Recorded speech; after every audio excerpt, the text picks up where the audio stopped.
Welcome back to another edition of the Eleusinian Society. This video is going to be a short one because it's not so much a documentary or analysis, but more of something odd that I noticed recently. There are some connections that come up during study sessions, and those of you who spend even just a few hours of study a week surely see some connections of your own between various topics of study.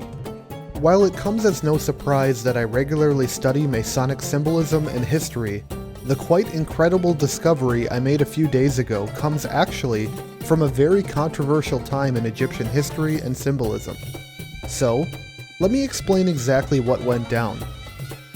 First off, my string of findings starts with researching an article on Akhenaten, Pharaoh of Egypt from 1353 BC to 1336 BC.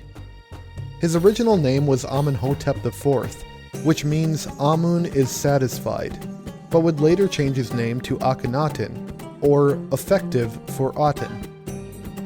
Amenhotep references Amun, one of the major deities of ancient Egypt who is a part of the Hermopolitan Ogdoad, say that 10 times fast, and the Patriarch of Thebes.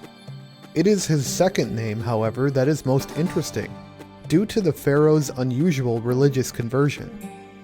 Leading up to Akhenaten, Egypt was a polytheistic culture that worshipped what seemed like an endless amount of gods, each representing a different element, aspect of life, or profession. But during his reign, in the 18th dynasty of Egypt, he would challenge the ancient ideals of Kemet by starting a new religion called Atenism. Most ancient societies at this point, such as the Greeks and Sumerians, had whole pantheons of gods at their will to worship. But Akhenaten believed in a single god named Aten. Aten, effective for Aten. Aten was a god represented by the sun or circular disc that had many arms and hands jetting out from its main body. The hands are often shown providing food and aid to citizens below, a sign of the never-ending help that the pharaoh believed that the sun provided for his people. Although not entirely confirmed, it is common belief that Akhenaten was the father of the most famous mummy ever discovered, the boy king Tutankhamun. Amenhotep, Tutankhamun.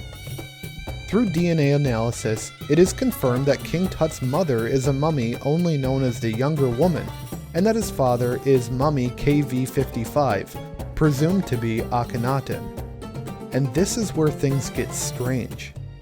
The treasure trove found in the tomb of Tutankhamun is the largest intact stash of ancient Egyptian artifacts ever found, with several pieces of furniture, statues, and everyday goods.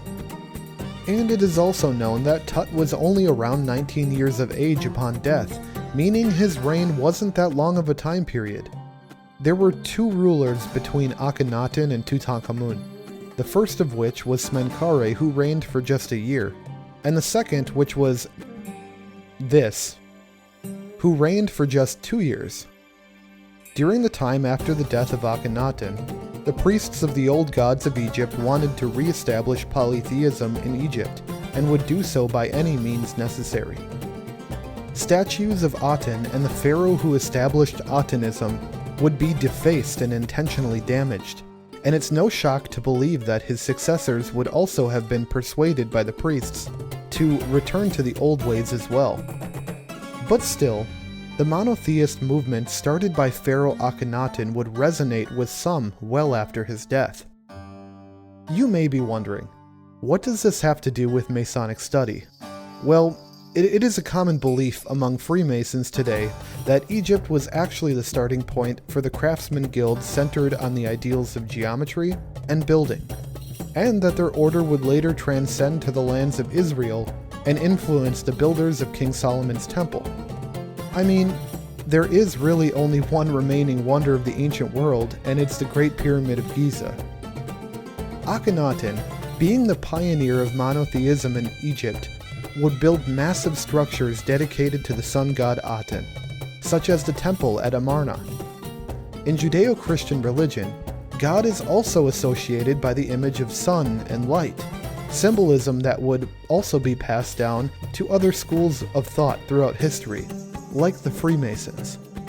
Most Freemasons today practice monotheistic religions as polytheism started to fade into obscurity over time. In summary, light or enlightenment is the idea that one has been filled with the Holy Spirit or essence of God. When archaeologists discovered the tomb of King Tutankhamun, the world was in awe of the wondrous treasures that the excavation yielded. As more intense research was done as to these findings, it became apparent that the time it would take to dig out the tomb, construct an inner sarcophagus of solid gold, and craft all the treasures found within would exceed the lifespan of King Tut.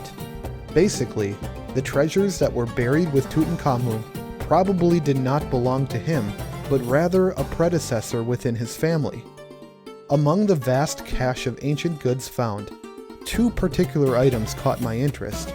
Besides the charms usually found wrapped inside the linens of Egyptian mummies, two daggers were placed inside the inner sarcophagus of Tutankhamun, and they, well, just don't make sense.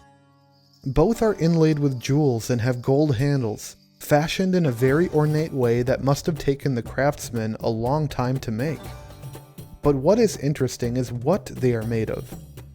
One of the dagger's blades is made from gold, an abundant material in the time of the 18th dynasty. The other is made from iron, which, when thinking about modern edged weapons, makes sense.